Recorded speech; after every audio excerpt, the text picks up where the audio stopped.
비타민 D가 암 예방과 치료에 도움이 된다는 연구 결과가 나왔습니다. 핀란드 동부대학 연구팀은 지금까지 발표된 관련 연구 논문을 분석한 결과 비타민 D가 면역세포를 조절하는 역할을 함으로써 암 억제에 도움이 된다고 밝혔습니다. 비타민 D의 이런 효과가 가장 강력하게 나타나는 암은 대장암과 혈액암이었으며 유방암과 전립선암도 비타민 D 수치가 낮을수록 발병 위험이 커지고 치료 효과도 떨어지는 것으로 확인됐습니다.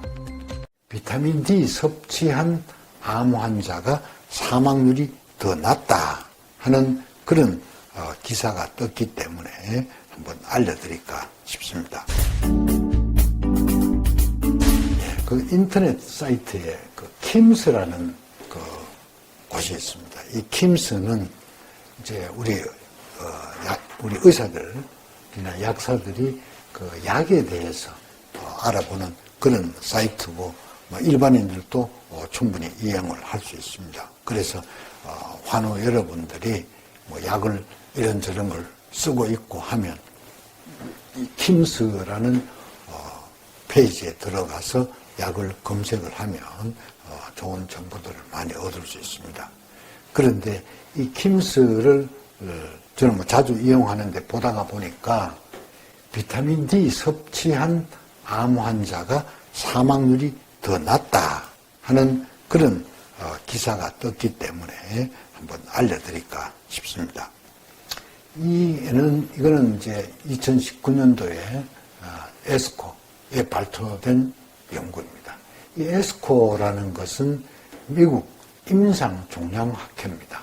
아메리칸 소사이티 오브 클리니컬 온콜로지입니다. 미국 암은 기초 연구가 있고 이제 임상종양학회가 있습니다. 이건 실제로 이제 암을 치료하는 의사들이 이런 치료를 하니까 좋고 부작용이고 이런 실제로 암 치료 현장에서 일어나는 정보가 교류가 되기 때문에 또 미국 학회고 그래서 세계적으로 가장 큰 학회입니다.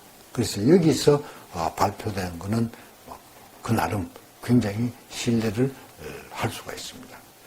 거기에 발표된 건데 미시간 주립대학교 연구팀이 그전에 했던 10개의 임상 연구의 내용을 종합해서 검토하고 분석을 했습니다. 그 대상 환자를 보면 7만 9천 명이 넘습니다. 그런데 이제 78%가 여성이고요.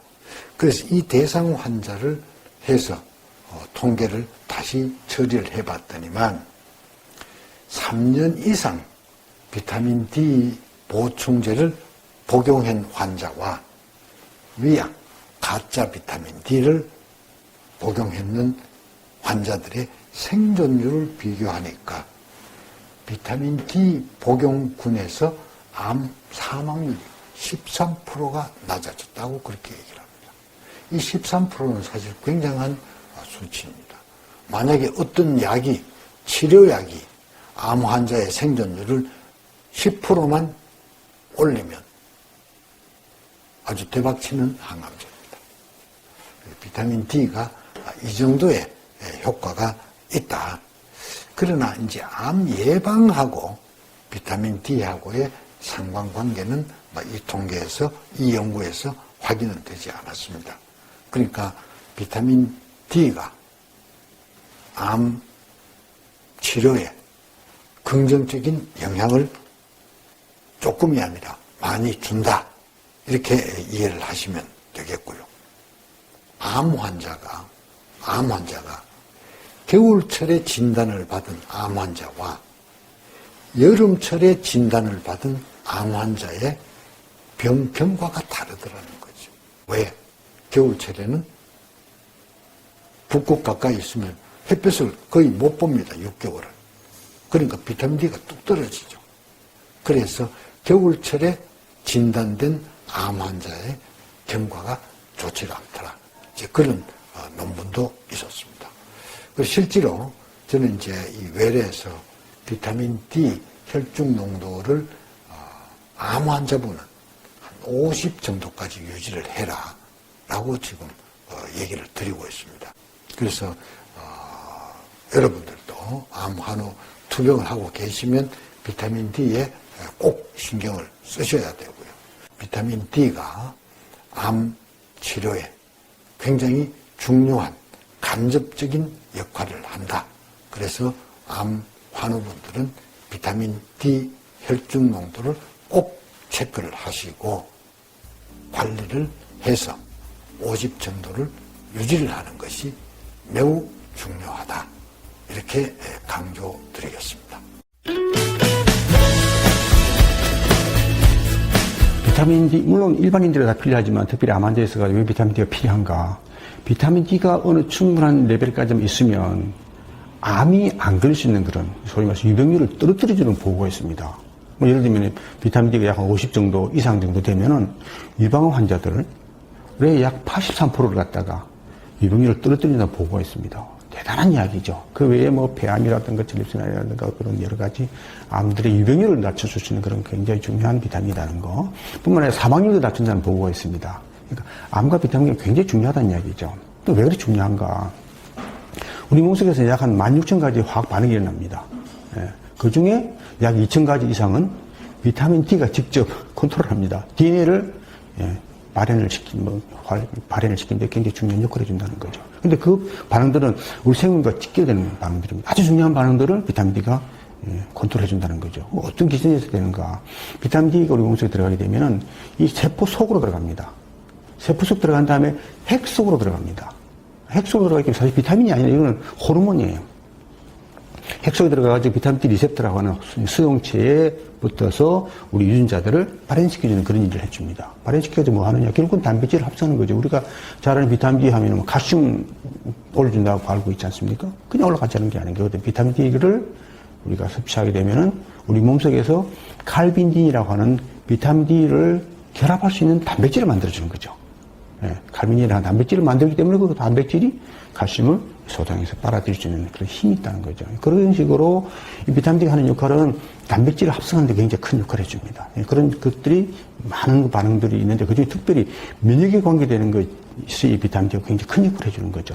우리 몸속의 조직 중에 약 한 30여 조직 안에 비타민 D 리셉터, VDR이라고 그러는데 비타민 D 수용체가 존재를 하는데 그 중에서 이 비성숙되어 있는 임파구에 가장 VDR이 많아요. 그건 무슨 말인가 하면 면역과 직결된다는 거죠. 그렇게 해서 면역을 살아있게 해줘가지고 결국은 암세포에 싸울 수 있는 그런 힘을 준다는 거죠. 결국은 비타민 D가 그냥 비타민이 아니라 항증류 효과까지 있다는 게 요즘 발견되고 있습니다. 비타민 D가 항증류 효과가 있다는 건 대단한 이야기죠. 뭐 때문에 그런가? 전이를 떨어뜨려주고, 자연사를 올려주고, 그리고 또 염증을 떨어뜨려주고, 또 신장혈관을 또 끊어주고, 또 전이되지 않도록 해주고, 그런 여러 가지 다양한 그런 기전이 해가지고, 이 비타민 D는 항증이 있다는 것이 알려진 사실입니다. 그러면 비타민 D를 어떻게 우리가 유지해야 되느냐? 암 환자들도 비타민 D가 대단히 낮거든요. 특히 유방 환자들은 대단히 낮습니다. 거의 20 이하입니다. 20 이하. 어떤 분은 10 이하 되는 분들도 꽤 있어요. 보통 30에서 100까지 정도면 정상치라고 우리가 생각을 하고 있는데 30 넘어돼서 안심할 게 아니에요. 암이 치료가 되고 또 회복되기 위해서는 적어도 70까지 유지가 돼야 제대로 우리 몸속에서 화학 반응이 좋은 반응이 일어난다는 이야기죠. 그래서 우리가 암 환자분들이 꼭 비타민 D 레벨을 체크를 하셔가지고 내 레벨이 얼마인지 아시고 레벨이 체크 얼마인지 아시면 어떤 단위의 주사를 또 얼마만한 간격으로 맞아야 될 것인지 또 결정이 되고 주사뿐만 아니라 또 경구로도 또 보충 좀 돼줘야 되겠죠. 그러면서 또 너무 오버가 되면 안 되지 않습니까? 100 이상 올라가는 건 바람직하지 않으니까 피검사를 적어도 석 달에 한 번씩 해서 내 혈중 레벨을 확인한 다음에 비타민 D 유지를 하는 게 참 중요하다 이렇게 말씀드릴 수가 있겠습니다. 그 여성들이 참 많이 걱정하는 부분 중에 하나인데요. 우리나라의 유방암 발병률의 증가 추세를 보이고 있습니다. 네, 최근 국내의 한 연구 결과에 따르면요. 특히 비타민 D가 부족한 여성의 유방암 발병 가능성이 증가한다고 합니다. 오늘 박광식 의학 전문 기자와 자세한 얘기 들어보겠습니다. 네. 사실 비타민 D와 유방암이 쉽게 연결되는 것 같진 않아요. 예, 맞습니다. 대부분 비타민 D가 부족하면 유방암보다는 골다공증 먼저 생각하기 마련인데요. 사실 저도 비타민 D와 유방암이 관련이 있다는 건 좀 생소했습니다. 이와 관련해서 먼저 제가 유방암 환자 한 분을 만나봤습니다. 지난 2012년에요. 이 오른쪽 유방에 보시다시피 이 3cm가량의 또 암덩어리가 발견된 50대 여성인데요. 보이시죠? 한 3cm 되는 종괴가 보입니다. 그런데 당시 혈중 비타민 D 농도를 찾아보니까 6.7나노그램 per 밀리리터로 정상 기준치 30나노그램 per 밀리리터의 5분의 1 수준에 불과했습니다. 비타민 D 이 결핍 상태인 거죠. 그때 당시에는 일을 많이 하느라고 실외 활동보다 실내 활동이 많이 있었던 것 같아요. 그리고 거의 뭐 외부 나가면 차를 갖고 다녔으니까 그래서 햇빛 쏘이는 일이 조금 적지 않았나 싶기도 하고. 예. 근데 이분이 실내 생활을 많이 하시긴 한 것 같은데 좀 우연의 일치가 아니겠냐 뭐 이런 생각도 예, 좋은 지적입니다. 뭐 실내 생활 다 하는데 누구나 유방암 걸리는 건 아니죠. 하지만 이런 생각은 해볼 수가 있습니다. 이 비타민 D 부족이 유방암 발생 확률을 얼마나 높이는 걸까? 또 비타민 D와 유방암은 정말 상관관계가 있는 걸까? 그래서 이 세브란스 병원 연구팀은요, 이 유방암 환자 3천여 명과 일반 여성 17,000여 명의 체열을 해서요, 비타민 D 농도를 측정해서 또 비교 분석을 했습니다. 그 결과 이 비타민 D가 부족한 여성은 전체 유방암 발병 가능성이 27% 증가했고요. 특히 유방암의 원인이 여성 호르몬이 아닌 이 경우에는 이 비타민 D 부족 영향이 더 커져서 유방암 발병 가능성이 45%까지 상승했습니다. 그 정도라고 하면 이제 바꿔서 얘기를 해보면 체내 비타민 D가 충분하면 유방암 발병 가능성을 낮출 수 있다 이런 얘기겠네요? 예, 맞습니다. 이 비타민 D가 어떻게 암을 예방할 수 있는지 설명하기에 앞서서요. 먼저 이 비타민 D에 대한 이해가 필요할 것 같은데요. 우리가 보통 먹어서 섭취하는 다른 비타민들과 달리요. 이 비타민 D는 우리 몸속에 합성되는 일종의 호르몬입니다. 그림을 보면서 설명하겠습니다. 네. 이 햇볕을 쬐게 되면은요. 저렇게 자외선이 피부로 침투하게 되면요. 이 피부 아래에 있는 지방세포를 자극하게 됩니다. 그러면 피하 지방의 콜레스테롤이 저렇게 녹색 도넛 모양의 비타민 D로 바뀌게 되고요. 이것이 혈액을 타고 이제 간으로 이동합니다. 그래서 이제 간에 도착하면요. 화학적 구조가 좀 바뀌어서요. 호르몬으로 변하고요. 예. 그리고 이제 다시 콩팥, 신장으로 이동을 하면서 더 완전한 활성형 호르몬인 이 활성 비타민으로 변하게 됩니다. 이 활성 비타민 D는 칼슘과 만나서요. 장에서 칼슘이 흡수되는 것을 돕는데요. 결국 흡수된 칼슘은 우리가 알다시피 뼈를 튼튼하게 해서 네. 골다공증을 예방하는 효과를 갖게 됩니다. 그렇군요. 이 반면에 비타민 D의 암세포 억제 효과는요. 세포에 직접 작용을 하게 되는데요. 이 비타민 D는 혈액을 통해서 전신으로 전달됩니다. 이 정상세포가 암세포로 돌변하지 않도록 성장과 사멸을 조절하는데요. 특히 암세포의 경우 영양분을 공급받기 위해서 주변 혈관들이 막 자라는데 이것을 억제하는 것으로 알려져 있습니다. 그런데 이 비타민 D가 부족하면요. 기존의 남성에게선 전립선 암과 이 대장암을 일으킨다고 알려졌고 여성에게는 이번 연구처럼 유방암 발생 위험을 올린다고 알려져 있습니다. 네. 그래서 비타민 D는 단순한 영양소라기보다는요. 건강 전반에 관여하는 이 필수 요소로 보는 경향이 있고요. 무엇보다 이 비타민 D 합성을 위해선 햇볕을 쬐야 한다는 겁니다. 예. 우리나라 암 사망률 1위인 폐암은 조기에 발견하는 것이 어려워서 완치율이 낮은 편인데요. 네, 국내 연구진이 비타민 D가 부족하면 돌연변이 폐암에 걸릴 가능성이 높아진다는 연구 결과를 발표했습니다. 자세한 내용 원자력병원 혈액종양내과 나이림 과장과 함께 알아보겠습니다. 안녕하십니까? 네, 안녕하십니까? 네, 일반적으로 폐암은 담배와 관련이 많다고 알고 있는데요. 이 비타민 D의 부족이 폐암의 원인이 될 수 있다는 것을 처음 밝혀내셨다고요? 네, 시청자분들께는 용어가 좀 어려울 수 있는데, 네. 폐암은 비소세포 폐암과 소세포 폐암으로 나뉩니다. 그리고 이제 우리나라 폐암 환자의 대부분은 비소세포 폐암입니다. 네. 폐암은 흡연이 주 원인이긴 하지만, 우리나라에서는 안타깝게도 폐암 환자의 약 30%가 비흡연자입니다. 네. 폐암에서 이 비흡연자 비율은 외국보다 높습니다.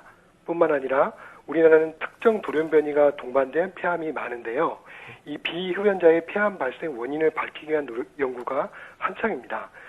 이번 우리 병원 연구에서는 체내 비타민 D가 낮은 경우 특정 돌연변이가 동반된 비소세포 폐암의 위험도가 약 2배 정도 증가한다는 것을 밝혔습니다. 네. 그렇다면 이 비타민 D는 보통 우리 몸에서 어떤 역할을 하고 있습니까? 과거에는 비타민 D 하면 칼슘 흡수를 도와서 뼈를 튼튼하게 하는 정도로 생각했습니다. 네. 그러나 많은 연구를 하면서 비타민 D의 다른 효능들이 밝혀졌는데요. 단순히 뼈를 튼튼히 하는 정도가 아니라 폐, 심장, 대장, 그리고 우리 몸의 전반적인 면역 기능에도 매우 중요한 역할을 하는 것으로 알려졌습니다. 네. 또 비타민 D 결핍이 암 발생과도 연관이 있다는 것이 새롭게 주목할 만한 점입니다. 햇빛을 쪼이는 방법이 비타민 D 생성에 가장 좋은 방법이라면 햇빛을 쪼여서 비타민 D를 생성해야죠. 영양제도 좋지만 비타민 D 영양제는 체내의 10에서 20%만 흡수되고 나머지는 대소변으로 빠져나갑니다. 또한 물에 녹지 않는 지용성 비타민이라 체내에 찌꺼기가 남습니다. 그 찌꺼기는 독성을 유발합니다. 그래서 햇빛을 쪼이는 것이 가장 좋습니다. 그런데 겨울철이라 햇빛도 짧고 자외선과 피부암이 걱정되신다면